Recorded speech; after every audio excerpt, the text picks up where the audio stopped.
राज्यातल्या राजकीय घडामोडींचा धावता आढावा घेऊयात।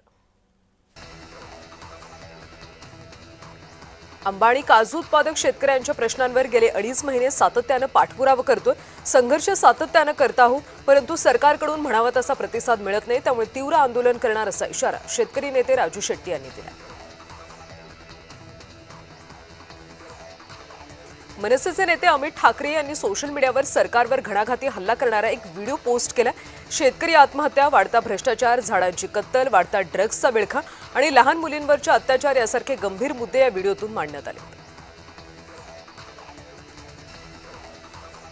एमआयएम ही आयएसआय आणि अल कायद्याशी निगडीत संघटना असल्याचा आरोप करत त्यांनी जिहादी प्रवृत्तींना आश्रय दिला।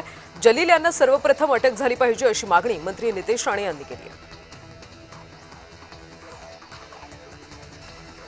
जबरदस्तीचं धर्मांतर यावर कायदा पास झाला, अशांवर कारवाई देखील करणार आहोत, राज्यमंत्री पंकज भोयर यांनी ही प्रतिक्रिया दिली आहे। बंगालमधल्या यशाबाबत ट्रम्प यांच्याकडून अभिनंदन करण्यात आल्याच्या बातम्या खोट्या आहेत असं संजय राऊत यांनी म्हटलं। ग्रामपंचायत जिंकल्यावर सुद्धा ट्रम्प अभिनंदन करतील असा टोला राऊतांनी लगावला। मुंबईमध्ये मराठी नामफलक सक्तीचा मुद्दा पुन्हा ऐरणीवर आलाय। मराठी नामफलक नसलेल्या 5020 आस्थापनांवर शिवसेनेने कारवाईची मागणी केली। गोरेगावमधल्या वेस्टिन हॉटेलच्या नामफलकावर सुद्धा कारवाईची मागणी होती। दरम्यान महापालिकेच्या विधी समितीच्या बैठकीत हा मुद्दा उपस्थित केला जाणार आहे। ठाणे महापालिका क्षेत्रामध्ये नालेसफाई अर्धवट असल्याचा आरोप करत ठाकरे गटाचे महानगर संघटक महेश कदम थेट नाल्यामध्ये उतरले। नालेसफाईच्या नावाने हातसफाई करत असल्याचा आरोप महेश कदम यांनी केला। नसरापूर प्रकरणी विकृत माणसाकडून घडलेल्या घटनेबाबत कारवाई झाली पाहिजे, त्या अनुषंगाने आता न्यायालयात पुढचा निर्णय होईल। प्रणिती शिंदे यांनी विनाकारण राजकारण करू नये असं म्हणत पालकमंत्री जयकुमार गोरे यांनी शिंदेंवर हल्लाबोल केला। शक्ती कायदा प्रारंभी मसुदा होता, मात्र आता यामध्ये सुधारणा केल्यात। सरकारच्या जबाबदारीचा हा विषय आहे, सरकार गांभीर्याने घेते। लैंगिक अत्याचाराच्या आरोपींना पॅरोल न देण्याच्या सूचना देखील देण्यात आल्या। न्यायालयानं पुण्यातल्या आरोपीची मुक्तता पॅरोलवर कशी केली हे देखील समोर येईल अशी माहिती आमदार चित्रा वाघ यांनी दिली। राज्यामध्ये सध्या जनगणना SIR हे काम सुरू आहे आणि BLO शिक्षकांची नियुक्ती झाली। त्यांच्याकडे प्रशिक्षणाचं काम शालेय शिक्षण विभागाकडून देण्यात आले। शालेय शिक्षण राज्यमंत्री पंकज भोयर यांनी ही माहिती दिली। भाजपचा अजेंडा हिंदू विरुद्ध मुस्लिम आणि जातींची विभागणी करणं आहे। निदा खान प्रकरणात बोलताना हर्षवर्धन सपकाळ यांनी हा आरोप केला।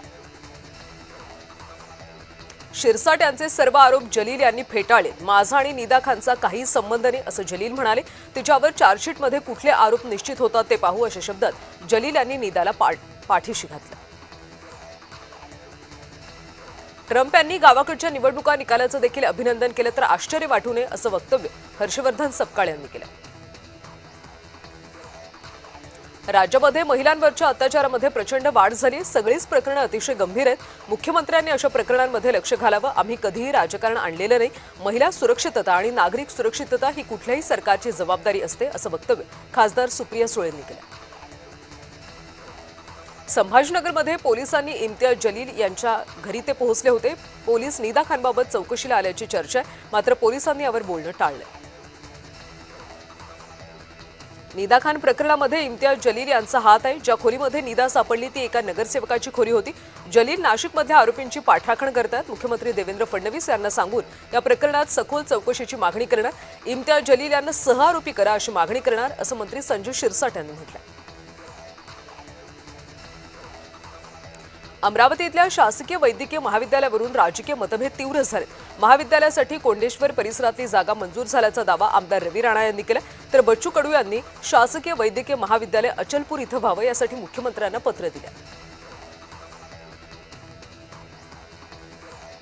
नवी मुंबई महापालिकेतल्या कामकाजावर अंकुश राहावा यासाठी समितीची स्थापना करण्यात आली आहे। 2 महिन्यांपासून एकही बैठक न झाल्यानं शहराचा विकास रखडला।